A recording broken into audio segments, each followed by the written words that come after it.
2022년 미국 증시는 첫 주 큰 폭의 조정을 보였습니다.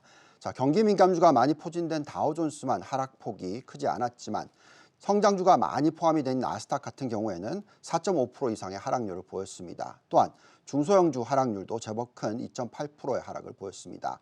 중소형주는 경기 민감주인데 불구하고 지금 양쪽으로서 지금 조정이 일어나고 있습니다. 결국 이번 조정이 일어나고 있는 이유는 미 연준의 긴축 속도에 대한 우려 때문이다라고 말씀을 드리겠습니다.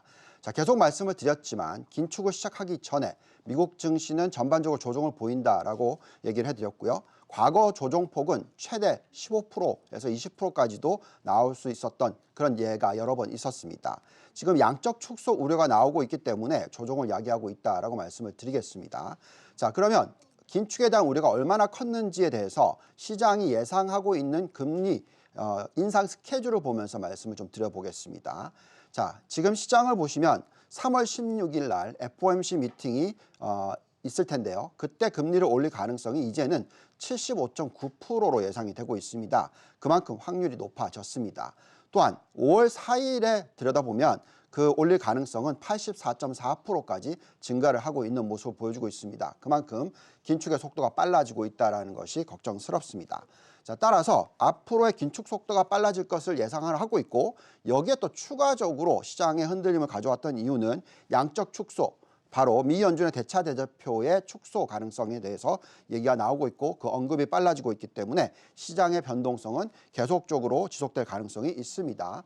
과거에 2008년 금융위기 시기에 이 양적 완화 수준을 보시면은요.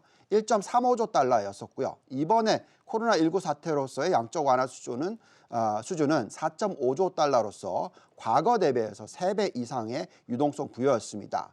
과거에는 실제 양적 축소가 일어나는 시기까지 보시면 2018년 이후에 이렇게 감소하는 모습을 보였지만 이번에는 워낙 유동성 부여가 컸기 때문에 과거처럼 10년이 지난 후에 양적 축소 이런 것이 아니라 좀 더 빠르게 유동성 축소가 일어날 수 있다라고 예상이 되기 때문에 그만큼 유동성 축소에 따른 이 시장의 민감도가 빠르게 반응을 하고 있다라고 말씀을 드리겠습니다. 실제로 과거 금리를 처음 올리고 나서 그 이후의 시장 흐름을 보면은 긴축의 속도가 굉장히 빨랐던 시기에는 첫 해 보통 평균 마이너스 2.7%의 하락률을 보이기도 했습니다. 또한 첫 해 시장 금리를 올리기 시작하고 나서 평균적으로 아주 단기간에 마이너스 7%까지 하락을 보이기도 했고요. 그리고 그 이후에 총 2년의 구간 동안에 시장이 거의 상승을 하지 못하는 구간이 나타나기도 했습니다. 긴축 속도가 빨랐던 시기를 한번 보시면은 1967년 11월, 그리고 1973년 1월, 1980년 9월, 1987년 9월, 1994년 2월, 1999년 6월, 2004년 6월 등 이 숫자를 쭉 보시면은 과거에 닷컴 버블이 일어났던 시기, 그리고 또 산업재 버블이 일어났던 시기가 포함이 됩니다. 따라서 시장은 충분히 긴축 속도가 빨라질 경우에 변동성을 예상하면서 움직일 확률이 높습니다. 하지만 중요한 것은 아마도 버블의 그 규모 자체가 지금 현재 들여다봤을 때는 그렇게 커 보이지 않는다는 게 중요할 것 같습니다. 그리고 지난주에 말씀을 드렸듯이 이 대통령 임기 2년 차에 1, 4분기부터 3, 4분기 사이에는 지수 상승률이 거의 미미하고 또한 중간 선거가 있는 해는 10월 달까지도 시장이 거의 움직임이 별로 없다라는 말씀을 드렸습니다. 따라서 그만큼 지금부터 최대 약 3분기 동안 시장이 어떻게 보면 변동성이 계속 일어날 수도 있고 여기에 맞춘 투자 전략, 흔히 말하는 롱숏 전략이라고 하죠. 그런 전략이 더 적절할 수도 있습니다. 하지만 그래도 중요한 점은 금리를 올리기 시작하더라도 만약에 그 속도가 완만해질 경우 시장은 전반적으로 2년 동안에 매년 5에서 11% 상승하는 추세를 보이기도 했었습니다. 그렇다면 향후에 변동성 장세가 있고 난 이후에는 증시가 상승할 수 있을 가능성에 대해서 생각을 하셔야 되겠고 그 이유에 대해서도 분석을 해봐야 되겠다 말씀을 드리겠습니다. 결국 긴축에도 상승을 할 수 있는 이유는 당연히 실적입니다. 그 실적은 경기가 가져다 주는 것이겠죠.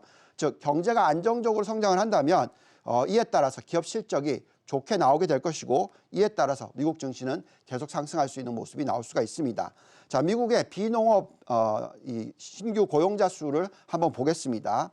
긴축이 빨리 시행될 것이라고 예상되고 있는 이유가 결국 인플레이션이 높게 나오고 있는 부분도 있지만 가장 근본적인 부분은 완전 고용에 근접했다는 이유이고요.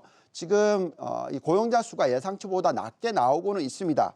이에 따라서 좀 더 걱정을 하는 부분이 있을 수는 있습니다. 숫자가 두 달간 24만 9천 명, 또 19만 9천 명으로 예상치인 55만 명, 40만 명에 크게 못 미치는 숫자가 발표가 됐습니다. 그래서 미국의 고용시장이 안 좋은 게 아니냐, 불안하다, 따라서 급격하게 어떤 경기가 둔화되는 게 아니냐 이런 걱정을 하고 있지만 실질적으로는 실업률을 보면은 그렇지 않을 것이라 예상을 하고 있습니다. 자, 실업률 추이를 보시면은 지금 4% 미만으로 하락을 했습니다. 과거 골디락스 구간에도 4% 미만, 3.8%까지 하락을 했었고요. 전체적으로 4% 미만 시대에서는 완전 고용으로 간주할 수 있겠고 또 가장 저점이었던 코로나19가 터지기 전 골디락스 구간에는 3.5% 정도가 이 저점이었습니다. 그래서 지금은 현재 어떻게 보면 완전 고용으로 가고 있다라고 말씀을 드리겠고 더 중요한 것은 임금 상승률이 어떻게 나오고 있느냐 하는 부분인데 지금 현재 나오고 있는 숫자들은 4%대 후반, 5%대 초반 이런 숫자가 나오고 있으니 경제 성장률을 안전하게 튼튼하게 뒷받침해 줄 수 있다라는 부분도 말씀을 드리겠습니다. 자, 결국 올해의 다시 투자 포인트를 보면 실적이 가장 중요하다는 말씀을 해드리겠습니다. 변동성 아래에서 종목 선별이라는 것은 너무나 중요하고요. 결국 기본적인 수치들을 보면서 펀더멘탈이 뒷받침되느냐 안 되느냐가 중요하겠습니다. 결국 시장이 지금 고평가이냐 아니냐, 거품이냐 아니냐 이 판단이 중요할 텐데요. 그것을 보기 위해서는 지금 가장 상승폭이 높았던 나스닥을 들여다보면서 판단하면 좋겠습니다. 자, 지금 나스닥의 지금 상승 여력을 다시 한번 들여다보겠습니다.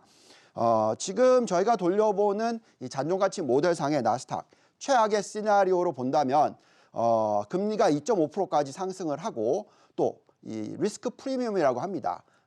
주식에 대한 위험도를 6%까지 올라갈 것이다 라고 예상하라고 가장 안 좋게 보더라 하더라도 나스닥의 적정 가치는 6.1% 상승한 15,843포인트가 나옵니다. 무슨 얘기냐? 고평가가 아니라는 것이죠. 또한 기본적인 시나리오로 봤었을 때 2% 정도의 금리로 올라가고 리스크 프리미엄 5%로 반영할 경우에는 나스닥의 상승 여력은 18.6%, 적정 가치는 17,719포인트가 나옵니다.